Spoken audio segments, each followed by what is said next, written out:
Fréquence foot sur le 98.4 FM, c'est donc parti pour une heure de ballon rond. Et au programme aujourd'hui, le top 5 de Coraline. Salut Coraline. Salut Farid, bonjour à tous. Alors, qu'est-ce que tu veux nous présenter aujourd'hui ? Alors, le top 5, on va un petit peu reparler de Benzema. Je sais que vous en avez parlé la semaine dernière, mais j'avais un petit peu envie de pas le défendre, mais de dire que voilà, il n'est pas le seul à ne pas avoir marqué pendant longtemps. On va voir ça tout à l'heure. Football Story avec Christian Kouka. Salut Christian. Salut Farid, et oui, donc aujourd'hui, on va parler... Bon, tu vas présenter l'invité plus tard, mais on va parler de José Mourinho et du match qu'il a, on va dire, révélé au grand public. Le quiz foot aujourd'hui présenté par Romain Cagvel. Salut Romain. Bonjour Farid. Bon, on t'a gardé dans l'émission hein. La semaine dernière, tu nous as fait un bon quiz foot, donc ça y est, t'as signé. Eh bien merci, oui, j'ai signé un contrat jusqu'en 2018. Ah 2018 non, je pense. Faut pas avec le président. Pour une saison, t'as signé pour un an seulement. Un mois même. Notre invité de ce soir, correspondant à Madrid pour SoFoot, TF1, Canal+, et bien d'autres médias, Thibaut Leplat. Salut Thibaut. Bonsoir tout le monde. Alors aujourd'hui, tu viens en qualité d'écrivain pour nous parler de ton dernier livre, Le cas Mourinho, paru aux éditions Hugo Sport. Et on découvrira donc ton livre et aussi le portrait de José Mourinho au cours du jeu du portrait chinois. Tu connais le concept ? Ouais, je crois, ouais, j'ai commencé un peu à réfléchir, ouais. Bon, et on va voir ça tout à l'heure.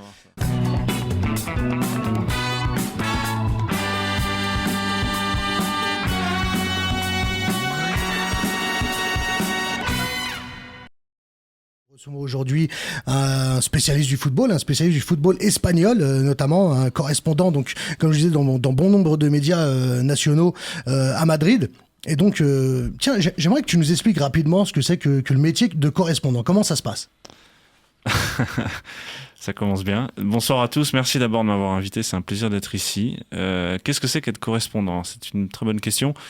C'est être journaliste dans un pays qui n'est pas le tien nécessairement et intéresser les gens à ce qui se passe dans ce pays tout en ayant toujours un œil sur ce qui se passe dans ton pays d'origine, parce que généralement souvent les gens s'intéressent à ce qu'ils ont envie de s'intéresser en Espagne. Par exemple en Espagne c'est très difficile de parler d'autre chose que de foot, les Français ne s'intéressent pas vraiment à autre chose, peut-être un peu le flamenco, peut-être un peu la paella, mais c'est très difficile de leur parler d'autre chose. La crise en ce moment ? Ou la crise, ouais. Ça va, vous savez, les trains qui n'arrivent pas à l'heure, c'est toujours un sujet de conversation. Et voilà, donc être correspondant, c'est intéresser les Français à une autre réalité qui n'est pas forcément la leur. D'accord. Donc la journée type d'un correspondant, c'est quoi ? Tu te rends aux entraînements, tu vas... Ouais, alors ça dépend, parce que moi je suis pas exactement... je fais pas que ça, donc oui, il y a des journées où tu vas aux entraînements, quand tu peux y aller, parce qu'au Real... c'est généralement tu as le droit de voir 15 minutes d'entraînement du haut d'une terrasse, sinon après on baisse le store et t'es parqué comme un animal dans une salle de presse. Ah ouais, sympa. Donc t'en vois pas trop, non. Par contre tu vas au match, tu peux voir d'anciens joueurs, et puis faut se rendre compte que le Real, et le football en Espagne, c'est quelque chose qui dépasse complètement ce qu'on peut imaginer, hein. Même en France, on en parle tout le temps. Il faut imaginer, par exemple, qu'en Espagne, vous avez tous les jours, sur une dizaine de chaînes, environ sur une heure de JT, donc le journal télévisé, vous avez une demi-heure de sport, dont 25 minutes de foot, tous les jours sur 10 chaînes. D'accord. Plus Ah ouais, c'est vraiment... des talk-shows tous les soirs, plus 6 quotidiens sportifs. Donc imaginez un peu la tonne et le tonne de polémiques, la tonne d'engueulades qu'il peut y avoir au sujet du foot. Et évidemment, souvent le Real et souvent le Barça. Ouais. D'accord. Alors, dans tes journées de correspondant bien chargées, je l'imagine, tu prends le temps aussi d'endosser le rôle d'écrivain, puisque tu viens d'écrire un livre paru aux éditions Hugo Sport, Le cas Mourinho. Alors, j'aimerais savoir pourquoi tu t'es penché sur cet homme. Pourquoi Mourinho ? Je sais pas, pour moi, je l'ai pratiqué pendant 3 ans. Je l'ai vu pendant 3 ans au Real. 2 conférences de presse par semaine. Je l'ai croisé 1 ou 2 fois lors d'interviews, etc. Et c'est un type qui, moi, à mon niveau, a un peu changé ma vie, quoi. Parce que... À ce point-là ? Mais oui, mais parce qu'il faut s'imaginer quand vous avez... moi, je me souviens de la première question que je lui ai posée. J'ai réfléchi pendant 2 semaines à ma question. Je me suis dit, lui, il peut me tracher à n'importe quel moment. Il n'aura aucun mal, aucune gêne à dire votre question elle est pourrie, je vais passer à une autre. Donc au début, ouais, il faisait un peu peur. Puis quand il arrive au Real, Mourinho, il est double champion d'Europe, c'est une icône. Enfin, ça l'est toujours d'ailleurs. Et donc quand il arrive, vous vous rendez compte que tout un tas de médias français sont intéressés. On parle de conférences de presse, alors qu'habituellement les journalistes s'intéressent pas aux conférences de presse d'entraîneurs. On s'intéresse à des polémiques, il fait des petites vannes, il parle de choses. Vous vous rendez compte que quand il fait une vanne, vous vendez plus de papier, vous avez plus de gens qui vous appellent. Donc tout ça génère une espèce d'industrie autour de lui que je trouvais intéressante à vivre et intéressante après à étudier avec un peu de recul. C'est pour ça que j'ai fait ce livre-là, pour montrer un peu ce personnage Mourinho. Alors, dans le cadre journalistique, au moins que celui que je connais le mieux, mais aussi dans le cadre sportif et dans le cadre d'un vestiaire, dans le cadre plus privé.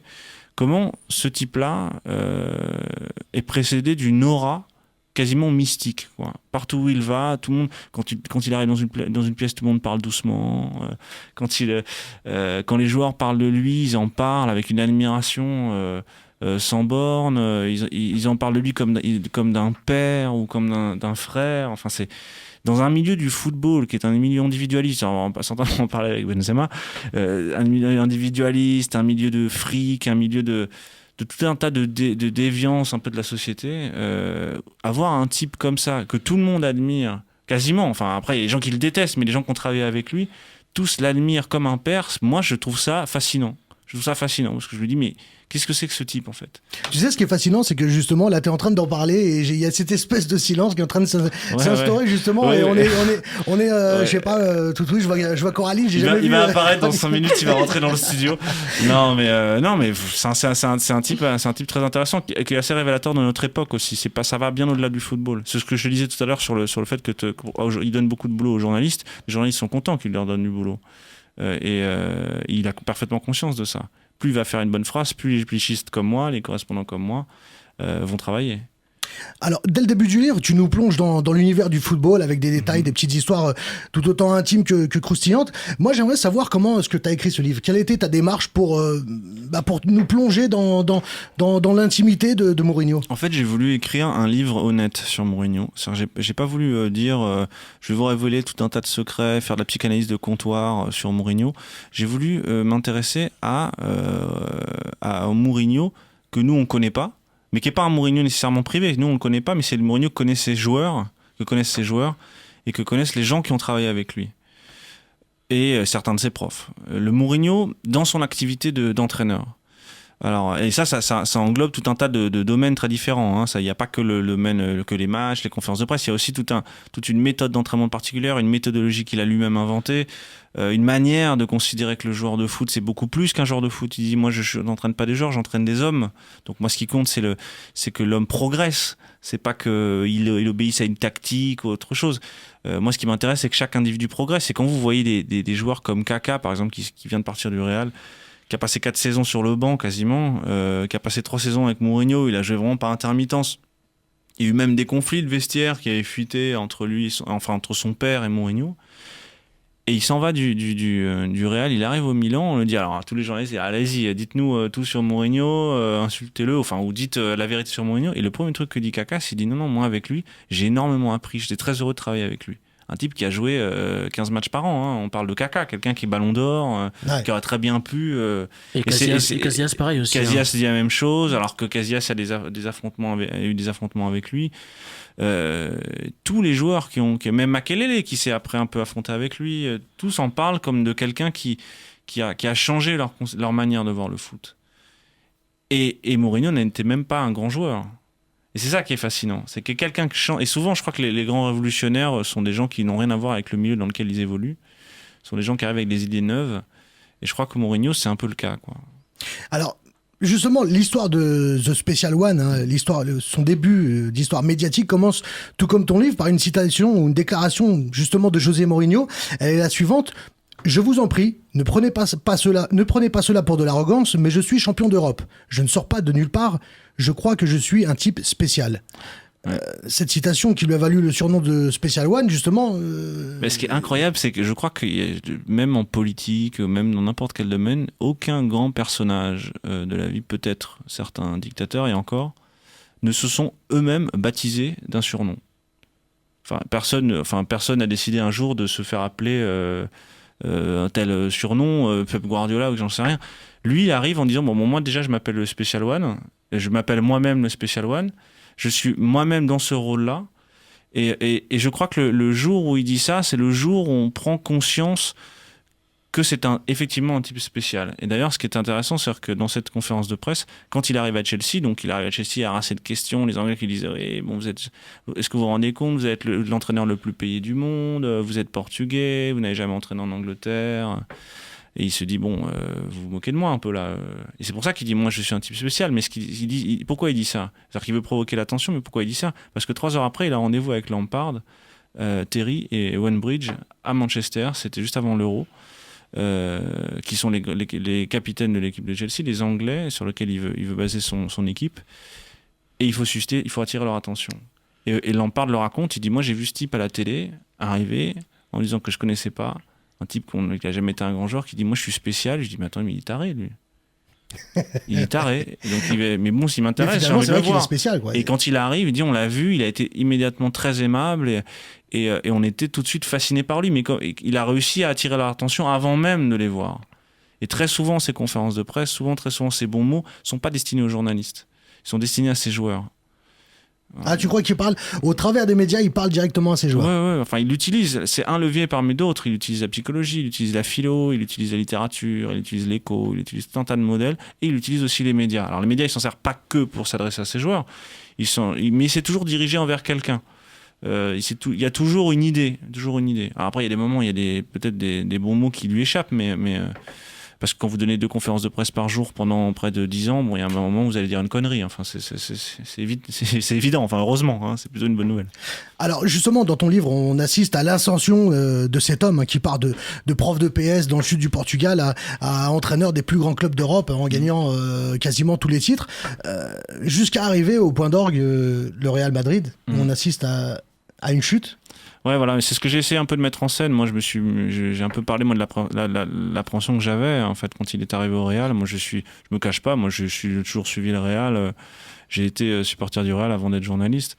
Ça n'empêche pas de regarder les matchs du Barça, de regarder tout un tas de matchs, mais et je l'ai vu arriver. Et moi, je suis par exemple un admirateur de Valdano, Jorge Valdano, qui était le directeur général du club, mais surtout qui est quelqu'un qui a un discours, une espèce d'élégance, une espèce de formalisme dans sa manière de parler de football et du Real, qui moi m'intéresse beaucoup d'un point de vue personnel, parce que Valdano, on parle de quelqu'un qui a écrit 4 ou 5 bouquins alors qu'il était entraîneur. Enfin bon, c'est quelqu'un qui est champion du monde, qui a été champion du monde avec Maradona. Donc on parle de quelqu'un qui est quand même d'un niveau... voilà. Et il arrive, et au moment où Mourinho arrive, et moi je pressens qu'il va y avoir un clash. C'est pas possible parce que il y a 2 personnalités qui s'opposent totalement. Et le moment au Real, c'est le moment où je dis il faut que je fasse un choix en fait. Il faut que je fasse un choix. Soit je suis plus Valdano ou je suis plus Mourinho. Et au début je suis un peu des deux, et puis je me rends compte que... Et je suis pas le seul, hein. Enfin je me mets en scène moi, mais en l'occurrence ça s'est passé comme ça hein, à Madrid. On s'est dit, et Valdano représente un peu le Real à l'ancienne, quoi. Et arrive Mourinho, le Special One, le mec qui a tout gagné, le gars qui marche sur l'eau, qui fait un espèce de Messi du foot, enfin de Messi pas au sens argentin, qui arrive et je me dis il faut choisir, il va falloir choisir. Et donc ton choix ça a été Valdano. Je suis resté avec Valdano, mais j'en garde une grande admiration pour Mourinho. Je m'en cache pas, hein, je me cache pas que c'est un destin qui est intéressant et qui dit beaucoup de choses sur notre époque. Il dit beaucoup de choses sur la société médiatique, sur la société journalistique, sur la manière dont l'industrie du football fonctionne, parce que lui est au départ fondamentalement subversif. Il décide, lui, d'aller contre tout le monde. Il le sait, il l'assume complètement, il va contre tout le monde. Alors le paradoxe de Mourinho, c'est qu'il va contre tout le monde, mais il a envie que tout le monde le reconnaisse aussi. C'est pour ça qu'il a parfois des tensions un peu étranges, quoi. Mais il dit, il s'entraîne de manière totalement différente des autres. Il n'a pas du tout la même formation que les autres. Il dit toujours, moi je dis les choses, je suis pas hypocrite. Il dit d'ailleurs, dans le bouquin, il avait la citation, je ne suis pas arrogant, c'est le monde qui est hypocrite. Il n'a pas tort sur le fond. Ouais, sur le fond, c'est vrai qu'il n'a pas tort. Écoute, Thibaut, je te propose qu'on continue à parler de ton livre un peu plus tard dans l'émission. Allez acheter le cas Mourinho aux éditions Hugo Sport. En attendant, on va marquer... Attendez la fin de l'émission. Vous allez l'acheter après ou demain. Ah, c'est sûr.